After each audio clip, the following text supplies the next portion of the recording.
पाठ 18 लालच बुरी बला है। पाठ का उद्देश्य समय का महत्व समझाना, कार्य को बिना विलंब किए तुरंत करना। बहुत पुराने समय की बात है। किसी गांव के बाहर एक सिद्ध महात्मा ने डेरा लगाया हुआ था। जब गांव के लोगों को उनके बारे में पता चला तो वे सुबह शाम महात्मा के दर्शन करने जाने लगे। वे उनके प्रवचन सुनते और आशीर्वाद लेकर घर आ जाते। धीरे धीरे महात्मा जी की प्रसिद्धि आस पास के गांव में भी होने लगी। पास ही के गांव में एक गरीब ब्राह्मण रहता था। एक दिन ब्राह्मण की पत्नी ने उससे कहा, तुम भी महात्मा जी के दर्शन कराओ, शायद हमारा भी कुछ भला हो जाए। काफी ना नुकर के बाद ब्राह्मण महात्मा के डेरे की ओर चल पड़ा। महात्मा के दर्शन करते ही वह मंत्र मुग्ध हो गया और उनके सामने एक टांग के सहारे हाथ जोड़कर खड़ा हो गया। 3 दिन तक वह ऐसे ही खड़ा रहा। ना कुछ खाया, ना पिया, ना बोला और ना ही कुछ मांगा। चौथे दिन महात्मा ने कहा, मैं तुम्हारी भक्ति से बहुत प्रसन्न हूँ। तुम जो भी वरदान मांगना चाहते हो मांग लो। ब्राह्मण थोड़ी देर तक तो चुप रहा। फिर वह सोच विचार करके बोला, मुझे ढेर सारा सोना चाहिए। महात्मा ने कहा, तुम इतने सोने का क्या करोगे? मैं बहुत गरीब हूँ। मुझे ढेर सारा सोना ही चाहिए ताकि मैं और मेरा परिवार सुखी जीवन व्यतीत कर सके। ब्राह्मण बोला। महात्मा ने कहा, ठीक है, मैं तुम्हें 7 दिन के लिए एक पारस पत्थर देता हूँ। यह पारस पत्थर लोहे को सोना बना देता है, लेकिन यह पारस पत्थर इन 7 दिनों में केवल एक ही बार काम करेगा। इसके अतिरिक्त मेरी 2 बातें अवश्य याद रखना। पहली बात, पूरे 7 दिनों के बाद मैं यह पारस पत्थर वापस लेने तुम्हारे घर पहुंच जाऊंगा।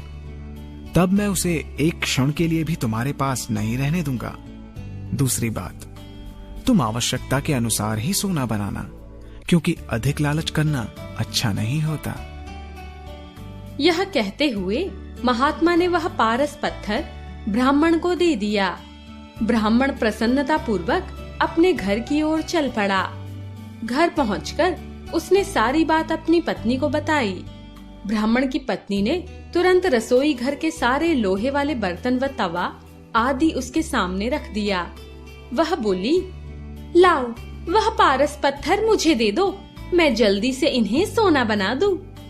ब्राह्मण बोला, भाग्यवान, क्या तुमने मुझे मूर्ख समझ रखा है कि मैं इतने थोड़े से लोहे को सोने में बदल लूं?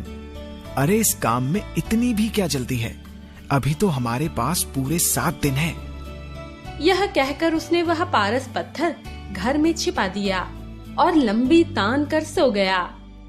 अगले 2 दिन उसने यह सोचने में बिता दिए कि मैं कितने लोहे का सोना बनाऊं, जिससे मेरी 7 पीढ़ियां आराम से अपना जीवन व्यतीत कर सके। उसकी पत्नी ने समझाया, पतिदेव, ना तो इतना लालच अच्छा है, ना ही इतना आलस। 2 दिन तो बीत चुके, बाकी 5 दिन बीतने में भी पता नहीं चलेगा। पत्नी के समझाने पर अगले दिन ब्राह्मण शहर से लोहा खरीदने के लिए चल पड़ा। शहर पहुंचकर उसे पता चला कि आज तो लोहा बहुत महंगा है। लोहे के व्यापारी ने उसे कहा कि शायद 1-2 दिन में लोहा सस्ता हो जाएगा। यह सुनकर वह गांव वापस आ गया। लोहे के सस्ता होने का इंतजार करते करते 3 दिन और निकल गए। समय बीतता गया और 7वां दिन सिर पर आ गया। अब ब्राह्मण को जल्दी और घबराहट होने लगी। वह शहर की ओर भागा और लोहे के व्यापारी के पास जा पहुंचा।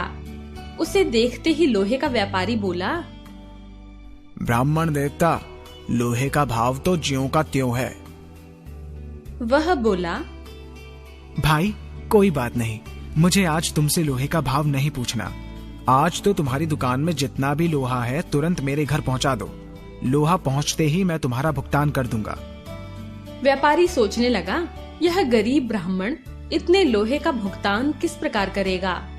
यह सोचकर व्यापारी ने उसे टाल दिया और उससे कहा, भाई तुम निश्चिंत होकर अपने घर जाओ, मैं अभी तुम्हारे पीछे पीछे गाड़ी से लोहा लेकर पहुंचता हूँ।